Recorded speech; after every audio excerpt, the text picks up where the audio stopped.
Historia enviada por José desde Veracruz, México. Yo solo buscaba chamba, pero esa obra cambió mi vida.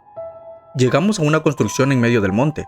El patrón, un hombre vestido de negro, solo dijo que no nos acercáramos al pozo jamás.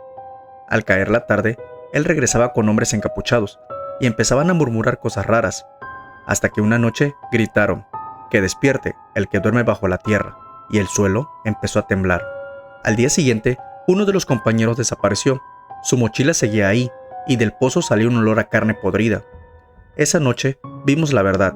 Destaparon el pozo, y de ahí salió algo con tentáculos, oscuro, enorme, respirando como si tuviera vida propia. Los hombres gritaban: "Señor del abismo, despierta". Uno de los tentáculos atrapó al patrón, y su cuerpo se fundió con esa cosa. Nosotros corrimos sin mirar atrás. Al volver con la policía, la obra había desaparecido. Solo quedaba tierra seca y grietas profundas.